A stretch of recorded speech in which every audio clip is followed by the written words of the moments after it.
Hey, I'm Alex Radcliffe from Board Game Co, and today I'm reviewing Kingdoms Rise and Fall Dorian from Gorlock Games. And Kingdoms Rise and Fall Dorian is well, there's a bunch of things going on here. A little bit of area control, a lot of deck building, a lot of upgrades, powers, and abilities as you wander around the map trying to gather as many influence points as possible before the game runs out, or more specifically until you hit the required number of influence points. You're going to have this track over here. You're going to start the game by setting how many influence points you're going for. That will determine the length of the game. That, along with the Kingdom event cards, are going to determine how long the game you're going for is as you try to wander around gathering these influence points, building out your deck, upgrading your characters, gathering resources from the market, doing all of this stuff in an effort to ideally win. Winning is good as you go through the game.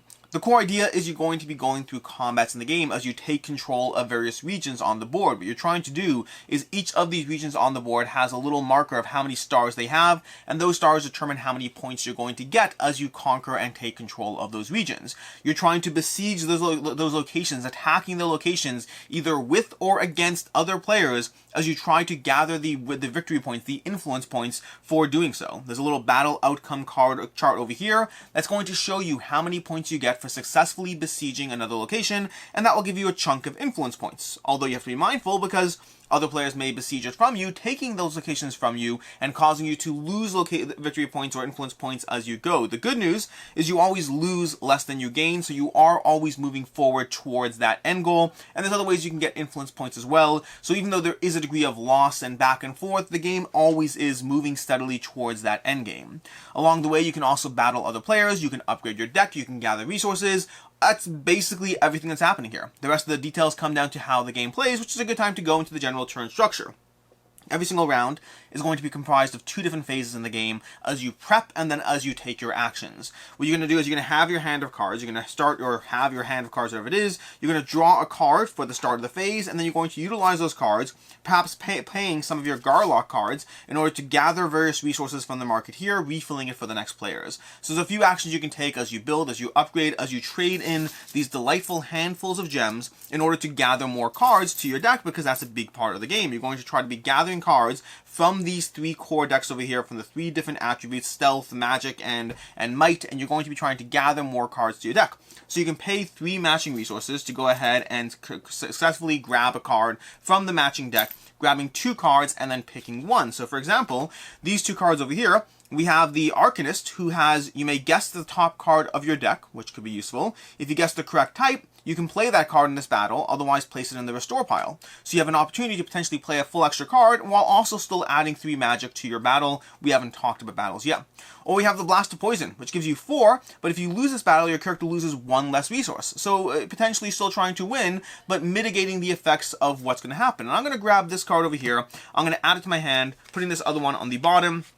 And you're going to have the opportunity to do that, basically slowly building out your deck of cards. Now, along the way, you can also pay extra resources to look at more cards. You still only pick 1, so it's a bit of a risk of how deep down the rabbit hole you go. And as the game progresses, that decision is going to matter more, as getting the right card matters more and more as you slowly build out your deck. So again, you're trying to gather resources, you're trying to build out your deck, and then you're going to start moving to the action phase, where you start wandering around the board, using your character's movement stat to slowly wander around, to slowly engage in combats and battles, and do different things to try to, well, get those influence points, those victory points. So you're going to start moving around, you're going to have the opportunity to engage in 2 main types of battles: siege battles or direct conflicts with other players. Direct conflicts with other players is technically recommended for later games, in case you want to skip it in the initial games to keep the game friendlier, to have a little less rules. But the basic idea is you're going to be attacking other players. You have to be within range of them, within a close distance of them. Other players who are also nearby can potentially join the battles as well if they are close enough. And then you're going to have, again, attacking and defending, and you could have other players supporting one side or the other. And the cost there, or the benefit, is that when you win the battle, you're going to get an upgrade card. You're also going to get influence points, although not that much. It's more about the resources, more about the upgrading. The influence points are a small boost in those interpersonal skirmishes. The main point of fighting or combat in the game is going to be siege battles. And siege battles are basically the same basic structure with a few small differences along the way.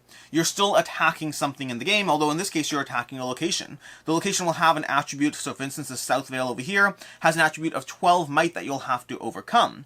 Now the good news, or bad news depending on how you look at it, is other players can join you, and when I say join you I don't mean help you. Other players can join either helping or hurting. They'll decide whether they are joining, they'll reveal one of their tokens, you're all going to secretly pick a token and reveal and cast your lot at the same time, deciding whether you are helping the player besiege the location or helping defend the location. And that's going to matter a lot because you definitely want to spend time helping players attack because you're going to get participating points for being involved in a winning battle. But if you're helping the player who has the most points, who's currently in the lead, well then you're possibly helping someone else win the game. So there's always a balance of being mindful of other players and how they are going to try to mess with you, what cards they're going to give up, the strength they're going to commit to trying to ensure that you do not win those battles. And there is a cost to losing, so it's not as simple as just jumping in. It's you want to decide carefully what you're going to do and how you think other players are going to react. Now, unlike an interpersonal conflict, these sieges are epic and grand in scale, and to that end, thematically the game has this aspect where you can be anywhere on the board and still join. Yes, you might be besieging over there, but other players who are over here can still join the battle without having to have their hero in that location because the siege takes time, they can travel there, they can get there. It's all a thematic excuse to basically have players involved in all the battles. And then once they've decided which side they're on, whether they're helping or not, players will secretly pick a number of cards that they're committing to the battle. Players will reveal them all at once and start going through the cards, executing on their abilities. And this is where the upgrades you have in play matter because let's take a look at this top upgrade from Salazar over here. He has Transfer of Life, because what's going to happen is throughout the course of the game, interpersonal battles and sieges, you're going to slowly gather upgrades. So for example, this Transfer of Life over here would go in this spot here, or this spot. I can pick or choose. And once during my turn, I can place a card from my hand in your restore pile to take the top card from your deck. That gives me an opportunity to grab the top card in my deck. This Agent card over here, this one's an important one because once during your turn, you may look at the top 4 cards of the stealth deck and place them back in any order, giving you a degree of choice as far as which cards you're going to build out towards your deck. You're going to be gathering various upgrade cards as you win battles, upgrading your stats, giving you abilities, a whole bunch of fun different options, although you do run the risk of potentially having the same card on the same spot and then having to pick and choose or replace another card and potentially not giving you the same degree of what you actually want out of it. But the upgrade decks of all the characters, and the 6 characters in the game, are just chock full of powers and abilities, of integrations, of comboing, of different things you can do in the game. Meanwhile, when you go through the battles over there, when you're picking cards, all the players will pick cards, they're all going to reveal the cards, they're going to go through the executing of their cards, adding their stats from the cards. Let's find the actual cards over here. If we have, let's say, the Arcanist over here, that's going to add three arcane or whatever it is to the combat, to the battle, which depends on the location you're trying to besiege and what metrics you're trying to take over. But you're going to contribute that. You're going to contribute your default stats of your character. All the characters have default stats that can be upgraded as you commit resources to your board, slowly upgrading those stats. You're going to use the benefits of other players that helped you, and meanwhile, the players that are opposing you add their stats against you to the defending location, trying to help that. You're going to resolve the battle. Again, the winning players getting upgrades, the losing players losing some of their stats, the winning players getting the influence points of the battle, of the attacking points or the participating helper, as you slowly try to move up the influence point track of the game. And that's basically, I think, everything going on in the game. Again, the basic rundown is you are going through multiple phases, you're going to be multiple turns as you gather resources, as you upgrade your deck, as you build out more cards, as you gather a whole bunch of fun cards in the game in order to build out your combos, in order to have as much combo-tastic goodness.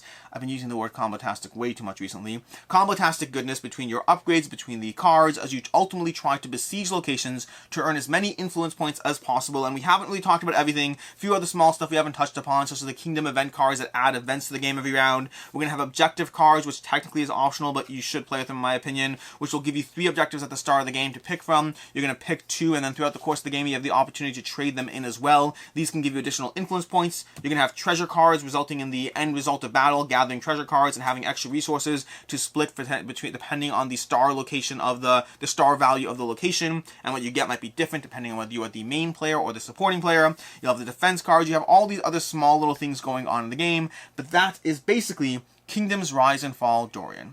Area control, deck building, upgrades, powers and abilities across a variable number of rounds until one player wins the game. Ideally, one player wins the game. And that's it, which brings us to the review part of things, starting off with ease of play. The rules are actually pretty simple. They're very short, all things considered. The rules are like roughly like 8 pages of rules. There's not a lot of text once you get into it. There's a little bit of grokking of understanding everything that's going on, but the sequencing is very, very simple, and they have a perhaps too large but very relevant and useful player aid, giving you all the information you need, which really isn't that much. The gameplay itself, despite everything I went into, it's pretty simple to actually go through the core gameplay loop. There's not a lot going on there. I don't mean that in a bad way. I mean it in an accessible way. And so the game is easy to learn. It's easy to teach, although again, allowing for some mistakes. The condensedness of the rules does lead to these interactions where you won't necessarily get everything right 100%. I mean, the players you teach it to, but, you know, go through it a few times, catch a few mistakes, fairly accessible to dive into the game. The game length is a little all over the place because you could set the game length to whatever degree of influence points you want to go for, and then combine that with the player count, the fact that it's a 3 to 6 player game, the number of players you have, the more players you have, the more length each turn is going to take, the longer it's going to take to whatever degree of influence points you're going for. So game length is anywhere from 90 minutes to 3.5 hours. If you're playing a 6-player game, all the way to 40 influence points. We have not and will not be doing that, but that could easily be a 4-hour experience based on what I've seen so far. Table space is not small, not the worst, but also not small. Especially the more players you have, the more space you're going to have for these player boards. I just kind of crammed them all in over here, but that's what's going on there. As far as player count, I mentioned this already, it's a 3 to 6 player game. I've only played this one at 3 and 4 players so far. This is one where I have not been able to dive in at the higher player counts, and I'm torn as to whether I would even want to, because on the one hand, 4 players was definitely better than 3 players in terms of the level of interaction you have between other players. 3 players can fall a bit victim to that classic thing where, you know, 2 players are doing well and a single player is kind of left behind. Alternatively, 2 players are clashing more head to head, although that happens a little less in this game, and then the other players left unscathed. But 3 players was good, I enjoyed it, but 4 players was certainly better. 5 players I think would add more interaction, but I think it does so at the cost of downtime, and I'm not sure it's worth the extra downtime because I already have a bit of a problem with the game length and depth aspect, which we'll touch upon shortly. So 3 and 4 players, enjoyed both. I think 4 players is the sweet spot for me, but I haven't played it at 5, so I can't speak confidently about that.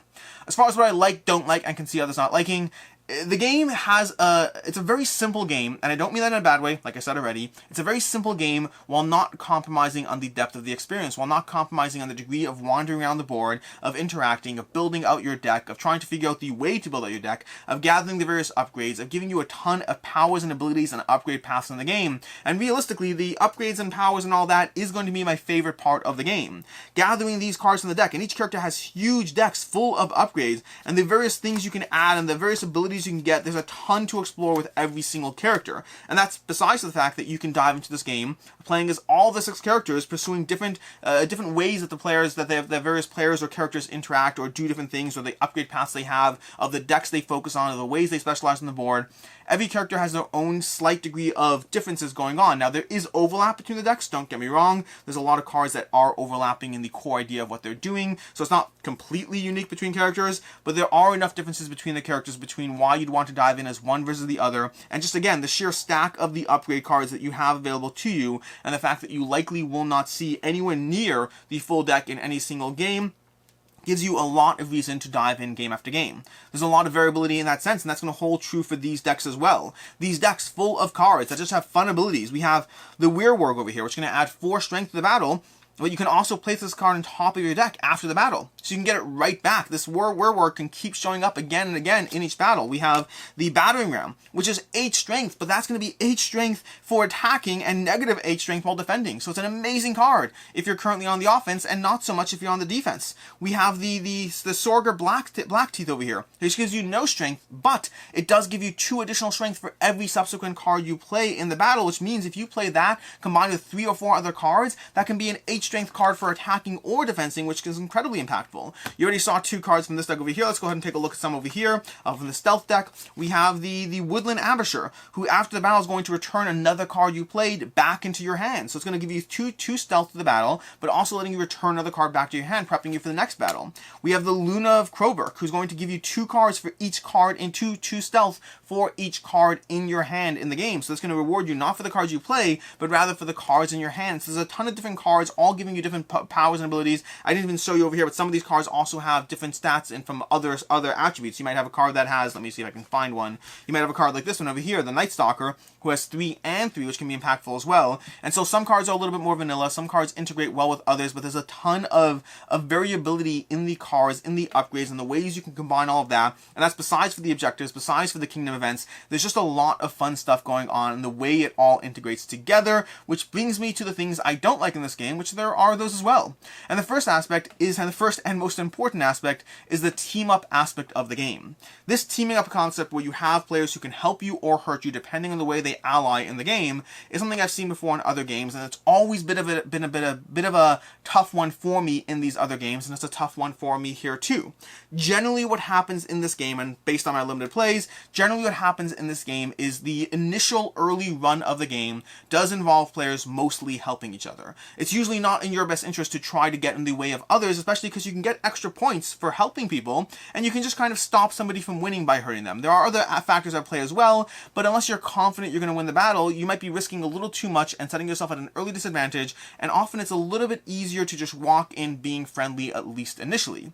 But then once you hit the end game's fine too, because the end game tends to devolve into trying to obviously stop the person who's winning. So early game and end game fall into predictable patterns that work well, but the middle game is where I struggle with these games.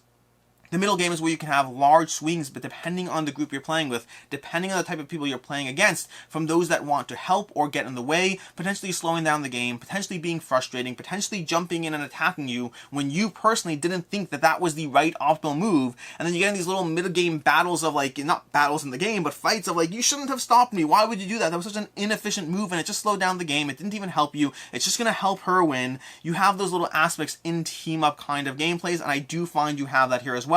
Not a ton, to be clear. It's usually at mid-game and it's very specific, but you do have that vulnerability of just, a player helping you versus a player hurting you. That is a huge swing in the battle. That's a huge swing in terms of because of the hands of cards and how devastating they can be when powered up. That is a huge swing in how well you can actually do and whether you actually have a chance or a shot at getting what you want. And planning around that swing is just very, very hard to do. And additionally, there's luck of the draw on the upgrades and the cards. Now, the cards less so because you can pay extra to get the right cards, and also because it's rare that there's such a thing as a bad card. There's better cards, there's good cards, but you can always get something that's useful to you. Versus your upgrades is a little bit more luck of the draw, both in terms of the fact that some upgrades are simply better than others, and also because some of them might go on the only spot. This card over here, if I draw, let's just go ahead and find some of them to see if I can prove a point by intentionally rigging my deck. But if my first upgrade in the game is this card, and my second upgrade is that card, well, I kind of just wasted a full upgrade path because I can only keep one of those, and versus you may have gotten 2 completely different upgrades and are building a better character. There is a little bit of luck of the draw in there as well. Not hugely impactful, but certainly more impactful than these decks over here, and in a way that can be frustrating the few times it happens. And then the last point is the game length is a bit of a tough one for me, because the longer the game goes on, the more rewarding it is. I find that shorter games of Dorian tend to feel like you're just getting into the thick of things before you start hitting those influence points and hitting the end game. The downside of that is that the longer games, which are more rewarding, are also longer, and I don't know if they're necessarily as worth it. To me, this is a game that does feel like it fits nicely in that 90-minute to 2-hour mark as far as the gameplay experience I'm getting as versus the game time I'm putting in, but also the 90-minute mark tends to fall a little short of what I want, and so usually I'm trying to hit that 2-hour mark, but anything longer than that, I kind of want to play it more, but I also want a different game at that point. So it falls into this weird spot where I find that I want to get a little bit more done, which goes back to the player count thing I mentioned earlier. The fact that on the one hand, I kind of want to play it at 5 players and see if that extra interaction is even better. On the other hand, 4 players already starts to add to the game time, and I don't know exactly what my sweet spot would be for the game. As far as things I can see others not liking, first of all, that siege battle and distance thing can feel a bit off. The idea that you can have players who are always involved in every single siege battle. From a mechanical standpoint, I completely understand why it exists. From a thematic standpoint, they give a reason, but the reason seems to fall a bit short, and it can feel a little bit anti-thematic or not thematic to have a player over there being able to contribute to a siege battle over there. You can call it your armies, you can call it you this, you can call it your that, and there are things around location, like if you are close enough, you can move your character into the battle. It works, it functions, mechanically it's great, but that might bother you a little bit from the thematic aspect, and or you might not even realize it as much as you start playing. You'll have to be reminded, hey, you can join any single battle you want.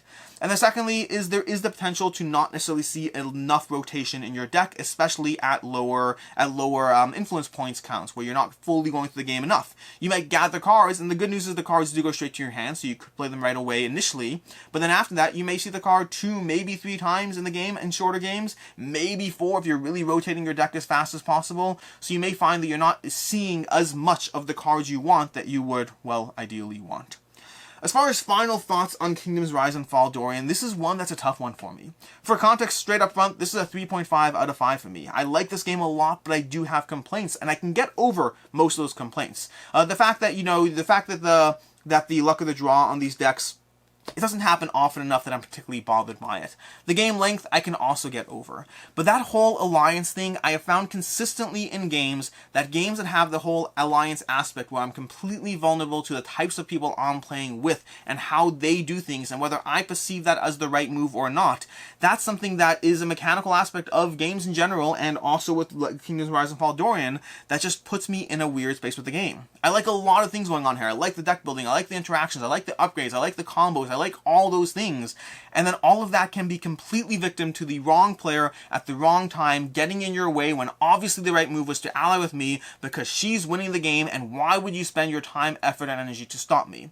I find this game does have that, and it does put it as a 3.5 out of 7, which is a good rate, a 3.5 out of 5, I don't know, a 7, a 3.5 out of 5, which is a good rating, but also it's hard. It's a great core system with a mechanic that in general has not jived well with me and doesn't jive well with me here either. As far as other game recommendations, I'm actually going to recommend games that have those mechanics and I've had similar issues with, where I've both loved and had frustrating plays of in both these games. Starting off with Cosmic Encounter. Cosmic Encounter has exactly that aspect, with players allying all the time, and players are constantly trying to help you or hurt you for different rewards, different incentives, and again, it's both a great game that I've had incredible games of, and I've also had incredibly frustrating games of, and then secondly is going to be Moonrakers. Moonrakers is both going to have the deck building, it's both going to have that, as well as the allying aspect of players who might sit there and try to work with you, but actually working against you at the same time, and you don't really know what's going to happen and how it's going to impact you until it's potentially too late, again being victim to the wrong players, the wrong things at the wrong time. I'm specifically recommending both those games because those are both games that are very well liked, very well rated, that have the same, all three of these have the same exact aspect that I find has just resulted in inconsistently good plays of all these games. And that's Kingdoms Rise and Fall Dorian. I hope you found this review helpful. Again, a lot of things I like with one game mechanic that has always been an issue for me. Despite that, it's a good game, don't get me wrong, it is a factor that limits where this one can be for me. Until next time, I'm Alex Radcliffe from Board Game Co. I hope you found this video helpful, and as always, have a good one.